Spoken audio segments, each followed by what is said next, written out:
സ്വന്തം ഭർത്താവുണ്ടായിരിക്കെ മറ്റൊരാളുടെ കൂടെ ഒളിച്ചോടിപ്പോകാൻ തയ്യാറായ ഒരു സഹോദരിയുടെ കമൻറ്റ് എന്നെ വല്ലാതെ വേദനിപ്പിച്ചു.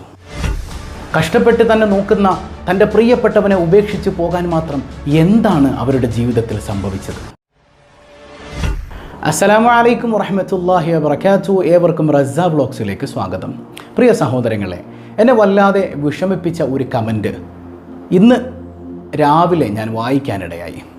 ആ കമൻറ്റിൽ കാണുന്നത് ഇങ്ങനെയാണ്. ഏതായാലും ആ കമൻറ്റ് പരിപൂർണമായി ഞാൻ നിങ്ങൾക്കൊന്ന് വായിച്ച് കേൾപ്പിക്കാം. അവരുടെ പേര് ഞാൻ പറയുന്നില്ല, അത് ഹൈഡ് ചെയ്തിട്ടുണ്ട്. ഉസ്താദെ, ഹൃദയം പൊട്ടിയാണ് ഞാനിത് കമൻറ്റ് ചെയ്യുന്നത്. ഞാൻ എൻ്റെ ഭർത്താവിനെ ഉപേക്ഷിച്ച് മറ്റൊരാളുടെ കൂടെ ഓടിപ്പോകാൻ തീരുമാനിച്ചിരിക്കുന്നു. ആ തീരുമാനത്തിനിടയിലാണ് ഉസ്താദിൻ്റെ ഈ ക്ലാസ് കേൾക്കുന്നത്. ഞാൻ ഓടിപ്പോകുന്നുണ്ടെങ്കിൽ അതിൻ്റെ 100% കാരണക്കാരനും എൻ്റെ ഭർത്താവാണ്. എത്രയൊക്കെ അണിഞ്ഞൊരുങ്ങി സുഗന്ധം പൂശി ഞാൻ എൻ്റെ ഭർത്താവിൻ്റെ അടുക്കൽ ചെന്നാലും ഒരു മയ്യത്തിൻ്റെ പരിഗണന പോലും എനിക്ക് തരാറില്ല. അയാൾ കല്യാണം കഴിച്ചിരിക്കുന്നത് മൊബൈലിനെയാണ്. എപ്പോഴും ആ മൊബൈൽ അയാളുടെ കയ്യിലുണ്ടാകും. ഇന്നുവരെ ഭക്ഷണം കഴിച്ചോ എന്ന് എൻ്റെ മുഖത്ത് നോക്കി അയാൾ ചോദിച്ചിട്ടില്ല. അസുഖം വന്ന് വേദന കൊണ്ട് പുളഞ്ഞു കിടക്കുമ്പോഴും എന്നെ തിരിഞ്ഞു നോക്കിയിട്ടില്ല. അയാൾക്ക് വേണ്ടി ചത്തു പണിയെടുക്കാൻ അടുക്കളയിലെ ഒരു വേലക്കാരി മാത്രമാണ് ഞാൻ.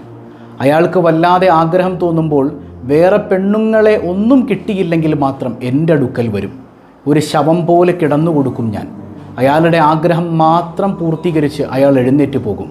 ഇതിനിടയിൽ പലപ്പോഴും ആത്മഹത്യ ചെയ്യാൻ തോന്നിയിട്ടുണ്ട്. അള്ളാഹുവിനെ ഭയന്ന് മാത്രമാണ് ഞാൻ പിടിച്ചു നിന്നത്. പക്ഷേ മറ്റൊരാൾ എന്നിലേക്ക് സ്നേഹം നൽകിയപ്പോൾ, എൻ്റെ കാര്യങ്ങൾ ചോദിച്ചറിഞ്ഞപ്പോൾ ഞാൻ തനിച്ചല്ല എന്നൊരു തോന്നൽ. ഞാൻ പോകും ഉസ്താദ്, ഈ നശിച്ച ജീവിതം എനിക്ക് വേണ്ട. എനിക്ക് പുറത്തു കിട്ടാൻ നിങ്ങൾ ദുആ ചെയ്യണം. സത്യം പറഞ്ഞാൽ എന്നെ വല്ലാതെ വേദനിപ്പിച്ചു ഈ കമൻറ്റ്. പ്രിയ സഹോദരിയോട് എനിക്ക് പറയാനുള്ളത്, ഇത് ഞാൻ ദുആ ചെയ്തതുകൊണ്ട് പുറത്തു കിട്ടുന്നൊരു കാര്യമല്ല നിങ്ങൾ ചെയ്യാൻ പോകുന്നതും ചെയ്തുകൊണ്ടിരിക്കുന്നതും. ഏതായാലും അത്തരം വിഷയങ്ങളൊക്കെ പറയുന്നതിന് മുൻപ് എന്തുകൊണ്ടാണ് ഇത്തരം അവിഹിത ബന്ധങ്ങൾ ഉണ്ടാകുന്നത്, അതിൻ്റെ വളരെ പ്രധാനപ്പെട്ട ഒരു കാരണം എനിക്ക് ഉണ്ടായ ഒരു അനുഭവവുമായി ബന്ധപ്പെടുത്തി നിങ്ങളിലേക്ക് ഞാൻ പങ്കുവെക്കുകയാണ്. നമ്മുടെ വ്ളോഗ്സൊക്കെ സ്ഥിരമായിട്ട് കാണുന്ന ഒരു സഹോദരി എന്നെ കാണാനായിട്ട് പെർമിഷൻ ചോദിച്ചു വന്നു. അങ്ങനെ ആ സഹോദരിക്ക് പറയാനുണ്ടായിരുന്നത് ഒരു നീണ്ട കഥയാണ്. അത് ചുരുക്കി ഞാൻ പറഞ്ഞുതരാം. അവരും ഭർത്താവും 2 മക്കളുമായിട്ട് കോയമ്പത്തൂരിൽ സെറ്റിൽഡാണ്. ഭർത്താവിന് നല്ല ജോലിയുണ്ട്, നല്ല ഹൈ പ്രൊഫൈൽ ജോലിയാണ്, നല്ല സാലറി ഉണ്ട്. സാമ്പത്തികമായ വിഷയങ്ങൾക്ക് ഒരു കുറവുമില്ല, ഒരു അല്ലലുമില്ല. ആവശ്യത്തിന് ഷോപ്പിംഗ് ഉണ്ട്, ആവശ്യത്തിന് ഫുഡുണ്ട്, എല്ലാം അടിച്ചു പൊളിക്കുകയാണ് ലൈഫ്. അതിനിടയിലേക്ക് ഭർത്താവിൻ്റെ ഒരു കൂട്ടുകാരൻ വന്നു. ഒരു ജോലി ആവശ്യത്തിന് വന്നതാണ്. അവന് വേണ്ട സൗകര്യങ്ങളൊക്കെ ഭർത്താവാണ് ചെയ്തു കൊടുത്തത്. അതുകൊണ്ട് തന്നെ ഇടയ്ക്കിടെ ഞങ്ങളുടെ വീട്ടിലേക്ക് ഭർത്താവിൻ്റെ ആ സുഹൃത്ത് ഇങ്ങനെ വന്നും പോയും ഇരിക്കും. പക്ഷേ എന്നെ വല്ലാതെ അട്രാക്റ്റ് ചെയ്തത് ആ സുഹൃത്തിൻ്റെ സ്വഭാവമാണ്.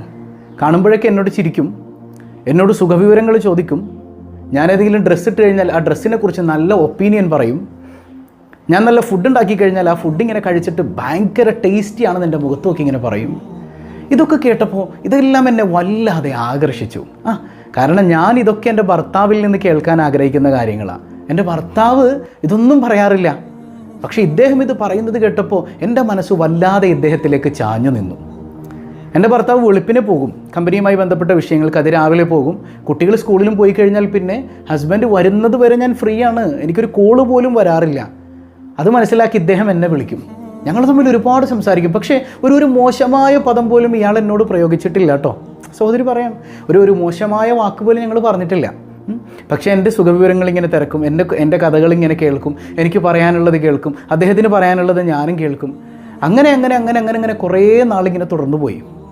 അപ്പോൾ എന്ത് പറ്റിയെന്ന് വെച്ചാൽ, ഇദ്ദേഹത്തിന് ഗൾഫിലൊരു ജോലി തരപ്പെട്ടപ്പോൾ ഇദ്ദേഹത്തിന് അവിടെ പോകേണ്ട ഒരു ആവശ്യമായി വന്നു. അങ്ങനെ ഞാനും എൻ്റെ ഹസ്ബൻഡും കൂടെയാണ് ചെന്നൈ എയർപോർട്ടിൽ നിന്ന് ഇദ്ദേഹത്തെ യാത്രയാക്കാൻ പോകുന്നത്.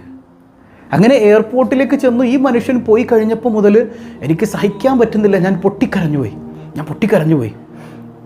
എൻ്റെ ഭർത്താവ് പക്ഷേ അത് കാര്യമാക്കിയില്ല. കാരണം ഞങ്ങൾ തമ്മിൽ നല്ല ഫ്രണ്ട്സ് ആണെന്ന് മനസ്സിലാക്കിയിരുന്നു അദ്ദേഹം. അതുകൊണ്ട് ആ ഫ്രണ്ട്ഷിപ്പിൻ്റെ ഭാഗമായി ഞാൻ കരയുന്നതായിരിക്കും എന്നാണ് അദ്ദേഹം കരുതിയത്.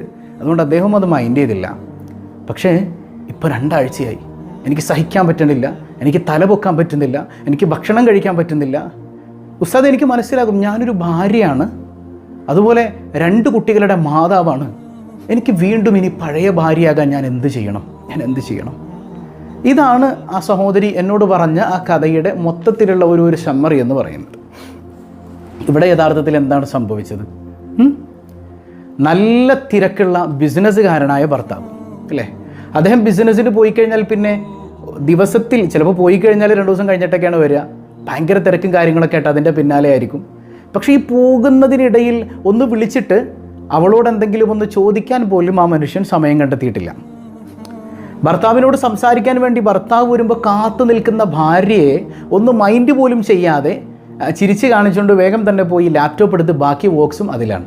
ശരി, എൻ്റെ പ്രിയപ്പെട്ടവൻ ഇഷ്ടമുള്ളതൊക്കെ ഉണ്ടാക്കി കൊടുക്കണമെന്ന് കരുതിയിട്ട് നല്ല ഫുഡും പ്രിപ്പയർ ചെയ്ത് അവളിങ്ങനെ കാത്തിരിക്കുകയാണ്. ആ ഫുഡൊക്കെ ഇങ്ങനെ മേശയിൽ വെച്ചിരിക്കുമ്പോഴും ആ മനുഷ്യൻ ഫോണിൽ ഇങ്ങനെ നോക്കിയിരുന്ന് വേഗം ഭക്ഷണം വാരി കഴിച്ചിട്ട് വേഗം തന്നെ അവിടെ നിന്ന് എഴുന്നേറ്റ് പോകലാണ് പതിവ്. അവളോടൊരു നല്ല വാക്കും പറയാറില്ല, അല്ലെങ്കിൽ ഭക്ഷണം നന്നായി എന്ന് പറയാറില്ല, ഒരു വാക്കും പറയാനില്ല. ഇങ്ങനെയെല്ലാം ഇരിക്കുന്ന സമയത്ത് ഇവർക്കിടയിൽ ഒരു സ്നേഹബന്ധം കെട്ടിപ്പടുക്കാനുള്ള ഒരു സമയം കണ്ടെത്താതെ പോയ സമയത്താണ് അവിടെ ഒരു വിള്ളൽ സംഭവിക്കുന്നതും താൻ ആഗ്രഹിക്കുന്ന തൻ്റെ ഭർത്താവിൽ നിന്നുള്ള കെയറിങ് മറ്റൊരിടത്ത് നിന്ന് ലഭിച്ചപ്പോൾ അതിലേക്ക് അവൾ മറിഞ്ഞുപോയതും ഇവിടെ വെച്ച് തന്നെയാണ്. യഥാർത്ഥത്തിൽ ഇതാണ് പല കുടുംബങ്ങളിൽ സംഭവിക്കുന്നത്. ഇന്ന് ഈ ഒരു മോഡേൺ കാലഘട്ടത്തിൽ ഒരുപാട് കുടുംബങ്ങൾ ഇത്തരം കാര്യങ്ങൾ സംഭവിക്കുന്നത് കൊണ്ട് തന്നെ തകർന്നു പോയതായി നമുക്ക് കാണാം. അതിനുള്ള പ്രധാന കാരണം എന്ന് പറഞ്ഞാൽ ഭാര്യ ഭർത്താക്കന്മാർ ദമ്പതികൾ അവർക്കിടയിൽ വിസ്മരിച്ചു പോകുന്ന ഒരുപാട് സ്വകാര്യ നിമിഷങ്ങളാണ്. നിങ്ങൾക്ക് സമയം കണ്ടെത്താൻ കഴിയണം. അതിനർത്ഥം ചിലർ മനസ്സിലാക്കിയത് ഭാര്യയോട് ഇടയ്ക്കൊക്കെ വന്നൊന്ന് സെക്സ് ചെയ്താൽ മതി, അവൾ ഭയങ്കര ഹാപ്പി ആയിരിക്കും. സെക്സിനും അപ്പുറം കാര്യങ്ങളുണ്ടെന്നേ. ഈ റൊമാൻസ് എന്ന് പറയുന്നത് കേവലം സെക്സ് ആയിട്ട് ഇന്നും കുറേ മനുഷ്യന്മാർ, അത് ഭാര്യയാണെങ്കിലും ഭർത്താവാണെങ്കിലും ഒക്കെ തെറ്റിദ്ധരിച്ച് പോയിട്ടുണ്ട്. ഭർത്താവിന് എപ്പോഴും സെക്സ് വേണ്ട, ഭാര്യയ്ക്കും എപ്പോഴും സെക്സ് വേണ്ട. അവർക്ക് അതിനുമെല്ലാം അപ്പുറം ഒരു റൊമാൻറ്റിക് ലൈഫുണ്ട്. ഒന്ന് ചേർത്ത് പിടിക്കുക, തലയിലൊന്ന് തടവുക, ഒരു ചുംബനം കൊടുക്കുക, ഞാനുണ്ട് നിനക്ക് എന്ന് ബോധ്യപ്പെടുത്തുക. ഭക്ഷണം കഴിക്കാനിരിക്കുമ്പോൾ പ്രണയത്തോടെ അവളുടെ കണ്ണുകളിലേക്ക് നോക്കി ഭക്ഷണം കഴിക്കുക, ഇടയ്ക്കൊന്ന് വാരിക്കൊടുക്കുക. അതല്ലേ പുണ്യ റസൂൽ സ്വല്ലല്ലാഹു അലൈഹി വസല്ലമ തങ്ങൾ നമുക്ക് പഠിപ്പിച്ചു തന്നെ. എന്താണ്? നിങ്ങൾ നിങ്ങളുടെ പ്രിയപ്പെട്ടവൾക്ക് ഒരു ഉരുള ഭക്ഷണം വായിലേക്ക് വെച്ചു കൊടുത്താൽ അത് അള്ളാഹ്ക്ക് ഇഷ്ടമുള്ള സ്വതക്കയാണ്, ആരാധനയാണെന്നാണ് പുണ്യ നബി പഠിപ്പിച്ചത്. മനസ്സിലാവുന്നുണ്ടോ? അപ്പോൾ ഈ ഒരു റൊമാൻസ് കാണിക്കുന്നത് പോലും അള്ളാഹുവിനേറെ ഇഷ്ടമുള്ള ഇബാദത്താണ്, ആരാധനയാണെന്ന് മുഹമ്മദുർ റസൂലുള്ളാഹി സ്വല്ലല്ലാഹു അലൈഹി വസല്ലം. ഇനി ദൂരെ ജോലിയുള്ളവരാണ്, ആയിക്കോട്ടെ, നിങ്ങൾ പ്രവാസികളാണ്, നിങ്ങൾക്ക് വിളിക്കാമല്ലോ. അത് ഇന്നിപ്പോൾ എനിക്കൊരു സഹോദരി ഒരു കമൻ്റ് ഇട്ടൊരു ഇത് ഞാൻ കണ്ടു. വേണമെങ്കിൽ ഞാനത് നോക്കട്ടെ, ലഭ്യമാണെങ്കിൽ നിങ്ങൾക്ക് ഞാനതിൻ്റെ സ്ക്രീൻഷോട്ട് എടുത്ത് കാണിച്ചു തരാം. എന്താണ് ആ കമൻറ്റിൽ? ഭർത്താവ് പോയിട്ട് ഇനി തിരിച്ചു വരുമ്പോഴാണ് ഞാൻ എൻ്റെ ഭർത്താവിനെ ഒന്ന് കാണുക, എൻ്റെ ഭർത്താവ് ഇനി തിരിച്ചു വരുമ്പോഴാണ് എന്നോടൊന്ന് സംസാരിക്കുക. ഒന്ന് ചിന്തിച്ച് നോക്കിയേ. ഇനിയിപ്പോൾ ഭർത്താവ് പോയിട്ട് 2 കൊല്ലം ഈ ഭാര്യയെ വിളിക്കാതെ, ഭാര്യയെ മുഖം കാണാതെ എങ്ങനെയാണ് ആൾക്ക് ജീവിക്കാൻ കഴിയുന്നത്? മനസ്സിലാവുന്നുണ്ടോ? ഇവരെങ്ങനെ ഇവിടെ പിടിച്ചു നിൽക്കും? ശരിക്കും ഈ ഫോൺ കോൾസ് എന്ന് പറയുന്നത് അവരുടെ ജീവനാഡിയാണ് മനുഷ്യരെ. അത് അറുത്ത് കളഞ്ഞിട്ട് പോകരുത്. ലാസ്റ്റ് നിങ്ങൾ തന്നെ വിരൽ കടിക്കേണ്ടി വരും. സമ്പത്ത് മാത്രം കൊടുത്തുകൊണ്ടതായോ? ഇനിയിപ്പോൾ പ്രവാസികൾക്ക് ഉസ്താദ് എന്തൊട്ടി പറയണം, ഞങ്ങൾക്ക് എപ്പോഴും അടുത്ത് വന്നിരിക്കാൻ പറ്റും, ചോറ് വാരി കൊടുക്കും. വേണ്ട, നിങ്ങൾക്ക് വിളിക്കാമല്ലോ. ദിവസത്തിൽ നിങ്ങൾക്ക് വിളിച്ചിട്ട് അവളുടെ വിശേഷങ്ങൾ കേൾക്കാമല്ലോ, അവളുടെ പരിഭവങ്ങൾ കേൾക്കാമല്ലോ, നിങ്ങൾക്ക് ആവശ്യമുള്ളത് പറയാമല്ലോ. ഡെയിലി നിങ്ങൾ അതിന് വേണ്ടിയിട്ടൊന്ന് സമയം കണ്ടെത്തി നോക്കൂ. നിങ്ങൾക്കായി സ്വകാര്യ നിമിഷങ്ങൾ ഉണ്ടാകണം. എല്ലാ പ്രഷറും മാറ്റി വെച്ചിട്ട് പ്രിയപ്പെട്ടവൾക്ക് വേണ്ടി സമയം കണ്ടെത്താൻ മനുഷ്യരെ നമ്മൾ തയ്യാറാകണം. ഇപ്പോൾ ചിലപ്പോൾ കുട്ടികളൊക്കെ ആയിക്കഴിഞ്ഞാൽ ഭാര്യമാർ കുട്ടികളുടെ പിന്നാലെ തന്നെയാണ്, ഭർത്താവിനെ നോക്കാൻ നേരല്ല. ലാസ്റ്റ് കുട്ടികളൊക്കെ നോക്കി ഉറക്കി കിടത്തിയിട്ട് ഭർത്താവിൻ്റെ അടുത്ത് വന്ന് കിടക്കും, ഒരൊറ്റ ഉറക്കം ഉറങ്ങും. പിന്നെ എങ്ങനെയാണ് ആ ഭാര്യയിൽ നിന്ന് ഭർത്താവിനെ സന്തോഷം കിട്ടുക? 2 പേരും ഇവിടെ ശ്രദ്ധിക്കാനുണ്ട്. 2 പേരും ശ്രദ്ധിക്കുക. നിങ്ങൾ പ്രണയിക്കും മനുഷ്യരെ, നിങ്ങൾ എന്നാ പ്രേമിക്കണേ? ഉസ്താദ് ഇപ്പോൾ എത്ര പ്രായമായി? ഞാൻ 61ാമത്തെ വയസ്സിൽ റിപ്പോർട്ട് ചെയ്തൊരു ഹദീസ് നിങ്ങൾക്ക് പറഞ്ഞു തന്നില്ലേ? 61ാമത്തെ വയസ്സിലും ആയിഷ ബീവിയുടെ ചുണ്ടിലേക്ക് സ്വല്ലല്ലാഹു അലൈഹി വസല്ലം തങ്ങൾ പാല് വെച്ച് കൊടുക്കും. ആയിഷ റളിയല്ലാഹു അൻഹയുടെ ചുണ്ടിലേക്ക് പാല് വെച്ച് കൊടുക്കും കുടിക്കാനായിട്ട്. ഗ്ലാസ്സിൽ കറന്നെടുത്തിട്ട് ഇങ്ങനെ വെച്ച് കൊടുക്കും. എന്നിട്ട് ആയിഷ ബീവി കുടിച്ച ഭാഗത്തു നിന്ന് തന്നെ മുത്തുനബി ഇങ്ങനെ സിപ്പ് ചെയ്ത് കുടിക്കും. ഇറച്ചി കഷ്ണം ആയിഷ റളിയല്ലാഹു അൻഹ കടിച്ചിട്ട് വെച്ചാൽ ആ ഇറച്ചി കഷ്ണം എടുത്തിട്ട് പുണ്യനബി ആയിഷ ബീവി കടിച്ചത് എവിടെ നിന്നാണ് അവിടെ നിന്ന് കടിച്ച് ഭക്ഷിക്കും. 61ാമത്തെ വയസ്സിലും അത്രമേൽ റൊമാൻറ്റിക് ആക്കാൻ മുത്തുനബിക്ക് കഴിഞ്ഞെങ്കിൽ ഈ മോഡേൺ ലൈഫിൽ നമുക്ക് എന്തുകൊണ്ട് പറ്റുന്നില്ല? ശരിക്കും നമ്മൾ മനസ്സിലാക്കാൻ. ചിലർ പറയും ഉസ്താദ് ഈ ടെൻഷൻ്റെ ഇടയിൽ റൊമാൻറ്റിക് ആകാൻ സമയമൊന്നുമില്ല. അത് നിങ്ങൾ തെറ്റിദ്ധരിച്ചു പോയതാണ്. നിങ്ങൾ നല്ല റൊമാൻറ്റിക് പേഴ്സണാലിറ്റി ആണെങ്കിൽ നിങ്ങളുടെ ഭാര്യയോടൊപ്പം കാര്യങ്ങൾ ഷെയർ ചെയ്ത് സങ്കടങ്ങൾ പറഞ്ഞ് അവളെ ചേർത്ത് പിടിച്ച് ഒന്ന് ആസ്വദിച്ച് ആ ലൈഫ് ഒരു ഭംഗിയായി കൊണ്ടുപോവുകയാണെങ്കിൽ നിങ്ങൾ എത്ര വലിയ ടെൻഷനിലാണെങ്കിലും നിങ്ങളുടെ മൈൻഡ് ഫ്രീ ആകും. നിങ്ങൾ പ്രേമിക്കുന്ന മരണം വരെ പ്രണയിക്ക്. ആരാ നിങ്ങളെ തടയാനുള്ളത്? നിങ്ങൾക്ക് പ്രണയം നിങ്ങളല്ലാതെ ആരാണ് നിങ്ങൾക്ക് തരാനുള്ളത്, ഇല്ലേ? എവിടെ നിന്നാണ് അവൾ ആഗ്രഹിക്കേണ്ടത്, അല്ലെങ്കിൽ എവിടെ നിന്നാണ് അവൻ ആഗ്രഹിക്കേണ്ടത്? അവളിങ്ങനെ കിച്ചണിൽ ജോലി ചെയ്തുകൊണ്ടിരിക്കുമ്പോൾ നീ ഒന്ന് പതിയെ പിന്നിലൂടെ ചെന്ന് അവളെ ഒന്ന് ഹഗ്ഗ് ചെയ്ത് ചേർത്ത് പിടിച്ചിട്ടൊരു ചുംബനം കൊടുത്തു നോക്കിയേ, എത്രമാത്രം രസകരമായിരിക്കും, ഹൃദ്യമായിരിക്കും ആ ദാമ്പത്യം എന്നാണ്. ശരിക്കും ഇതൊന്നും ഈ ഒരു ചിരി പോലും, ഈ ഒരു സംസാരം പോലും കിട്ടാതെ വല്ലാതെ അവഗണന നേരിടുമ്പോഴാണ് അത് ഭാര്യയാണെങ്കിലും ഭർത്താവാണെങ്കിലും ഇത്തരം അവിഹിതങ്ങളിലേക്ക് പോകുന്നത്. അതിന് നിങ്ങൾ പോകുകയൊന്നും വേണ്ട, തേടി വരും.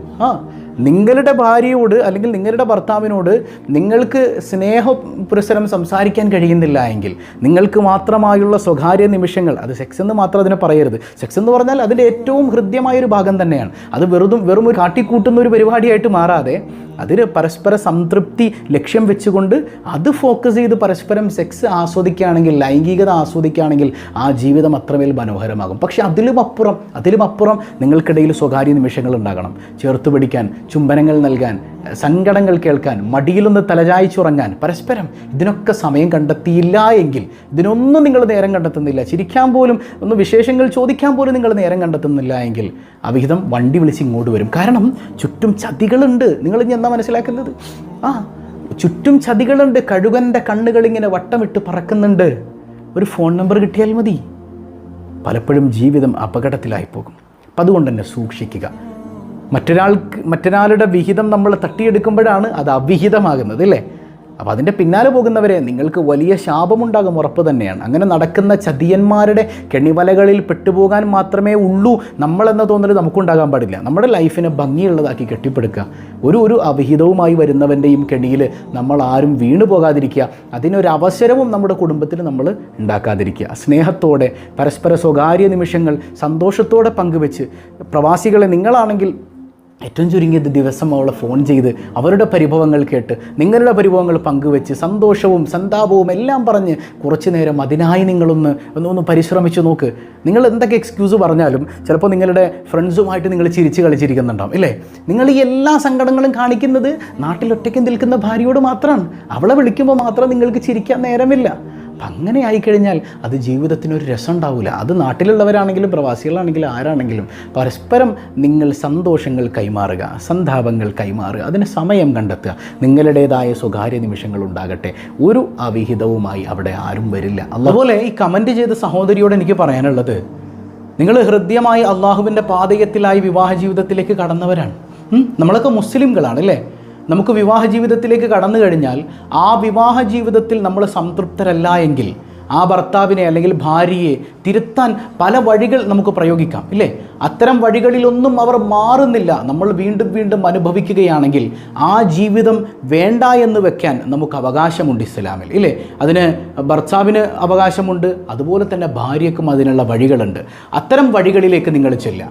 ഏതായാലും നിങ്ങൾ ഒറ്റയടിക്ക് ഇത്തരം വഴികളെ സമീപിക്കുന്നതിന് പകരം ആ ഭർത്താവിനെ മാറ്റിയെടുക്കാനുള്ള ഹൃദ്യമായ വഴികൾ ആലോചിക്കുന്നതോടൊപ്പം ആ ഭർത്താവ് നന്നാകുന്നില്ല, നിങ്ങൾ ആഗ്രഹിക്കുന്ന ഒരു ഭർത്താവായി മാറുന്നില്ല എങ്കിൽ ഇത്തരം വഴികളിലേക്ക് നിങ്ങൾക്ക് കടക്കാവുന്നതാണ്. അല്ലാതെ ഹറാമായൊരു ബന്ധത്തിലേക്ക് ചാടിയാൽ അത് വ്യഭിചാരമാണെന്ന് മുഹമ്മദുർ റസൂലുള്ളാഹി സ്വല്ലല്ലാഹു അലൈഹി വസല്ലം. ഞാൻ ഒരു കാര്യം കൂടെ പറഞ്ഞുതരാം. വിവാഹം കഴിഞ്ഞ ഒരു പെണ്ണിലേക്ക് ആരെങ്കിലും വിശേഷം അന്വേഷിക്കാൻ വരുന്നുണ്ടോ, പ്രണയാഭ്യർത്ഥന നടത്തുന്നുണ്ടെങ്കിലൊക്കെ അവൻ്റെ ഒരേ ഒരു ലക്ഷ്യം സ്നേഹമൊന്നുമല്ല, ആ കെയറിംഗ് ഒക്കെ നിങ്ങൾക്ക് അനുഭവപ്പെടുന്നതാണ്. യഥാർത്ഥത്തിൽ അവന് വേണ്ടത് സെക്സ് മാത്രമാണ്. അവൻ്റെ കാര്യം കഴിയുമ്പോൾ വല്ലാഹി നിങ്ങൾ അവൻ ഉപേക്ഷിച്ചുകൊണ്ട് പോകും. അല്ലാതെ വിവാഹം കഴിഞ്ഞ ഒരു പെണ്ണിലേക്ക് മാന്യനായ ഒരുത്തനും പ്രണയാഭ്യർത്ഥനയോടെ കടന്നു വരില്ല, അവന് വരാൻ കഴിയില്ല. കാരണം അവൾ മറ്റൊരാളുടേതാണ്. അങ്ങനെ മറ്റൊരാളുടേതായ ഒന്നിലേക്ക് അവൻ കയറി വരേണ്ടതുണ്ടെങ്കിൽ അവൻ നിങ്ങളിലേക്ക് കെയറിങ് തരാൻ വരുന്നവനല്ല, നിങ്ങളുടെ പ്രണയം ആഗ്രഹിച്ച് വരുന്നവനല്ല. അവന് വേണ്ടത് സ്നേഹമല്ല, അവനാ പ്രത്യക്ഷത്തിൽ കാണുന്ന നിങ്ങളുടെ ശാരീരിക സൗന്ദര്യം ആഗ്രഹിച്ചുകൊണ്ട് സെക്സ് മാത്രം ആഗ്രഹിച്ചു വരുന്നവനാണ്. അതുകൊണ്ട് ആ കെണിയിൽ പോയി പെട്ടുകഴിഞ്ഞാൽ നിങ്ങളുടെ ജീവിതം തന്നെ തകർന്ന് വലിയൊരു കൊക്കയിലേക്ക് നിങ്ങൾ ചാടിയതുപോലെ ഒരവസ്ഥയിലായിരിക്കും. അപ്പോൾ നിങ്ങൾ നിങ്ങളുടെ ഭർത്താവിനെ തിരുത്താൻ ശ്രമിക്കുക. നമ്മൾ മുസ്ലിങ്ങളല്ലേ, അള്ളാഹു സദാസമയം നമ്മളെ കാണുന്നുണ്ട്, അവൻ നമ്മളെ വീക്ഷിക്കുന്നുണ്ട്. ഫഇല്ലം തകുൻ തറാഹു ഫഇന്നഹു യറാക്. നമ്മൾ അള്ളാഹനെ കാണുന്നില്ലെങ്കിലും അള്ളാഹു നമ്മളെ കാണുന്നുണ്ട് എന്നുള്ള ബോധ്യം നമുക്ക് വേണ്ടേ? ആ റബ്ബിൻ്റെ മുമ്പിൽ നമ്മൾ എന്തുത്തരാ പറയാം? അപ്പോൾ നമ്മൾ മാന്യമായ വഴികൾ സ്വീകരിക്കുക. ഈ ബന്ധം വേണ്ടെങ്കിൽ വേണ്ട എന്ന് വെക്കാനുള്ള വഴികൾ നമ്മുടെ മുമ്പിലുണ്ട്. ആ വഴികളെ സ്വീകരിച്ചിട്ട് ഹൈറായ ഹലാലായ ഒരു മാർഗത്തെ തിരഞ്ഞെടുക്കുക എന്നതിലപ്പുറം ഹറാമായ ബന്ധങ്ങളിലേക്ക് പോകരുതേ. അതുപോലെ ഇത്തരം അവിഹിതങ്ങളിലേക്ക് ഭാര്യയോ ഭർത്താവോ ചെന്നെത്താതിരിക്കാനുള്ള കാര്യങ്ങളിൽ ഏർപ്പെട്ടുകൊണ്ട് പരസ്പരം സന്തോഷത്തോടെ ജീവിക്കുക. നമ്മുടെ ഈ ചാനലിൽ അത്തരം നല്ല നല്ല കാര്യങ്ങൾ ഒരുപാട് വരുന്നുണ്ട്. എന്തിനേറെ സെക്ഷുവലായ വിഷയങ്ങളിൽ പോലും ചില താല്പര്യങ്ങൾ സംരക്ഷിക്കപ്പെടാത്തതിൻ്റെ പേരിൽ വേറുപിരിഞ്ഞു പോകുന്ന എത്രയോ കുടുംബങ്ങളുണ്ട്. അതുകൊണ്ടാണ് സെക്ഷുവലായ വിഷയങ്ങളിൽ പോലും ടോപ്പിക്കുകൾ ചെയ്ത് അത്തരം കൗൺസിലിംഗ് സെഷനുകളിൽ ഹാജരാകുമ്പോൾ ഇത് ജനങ്ങളിലേക്ക് എത്തിച്ചു കൊടുത്ത് അവരുടെ ജീവിതത്തിൽ മാറ്റമുണ്ടാകണമെന്ന് ആഗ്രഹിച്ചതുകൊണ്ടാണ് നമ്മൾ ഇത്തരം വീഡിയോസൊക്കെ ചെയ്യുന്നത്. നമ്മുടെ എല്ലാവരുടെയും ജീവിതത്തിൽ അള്ളാഹു സമാധാനം നൽകി അനുഗ്രഹിക്കട്ടെ എന്ന പ്രാർത്ഥന മാത്രം സഹോദരിയോട് പറയാണ്. വ്യഭിചാരത്തിലേക്കല്ല പോകേണ്ടത്, ഹറാമിലേക്കല്ല പോകേണ്ടത്. അള്ളാഹു നമുക്ക് ഹൈറാക്കി തന്ന വഴിയുണ്ട്, ആ വഴിയെ സ്വീകരിക്കുക. അസ്സലാമു അലൈക്കും വറഹ്മത്തുള്ളാഹി വബറകാതുഹു.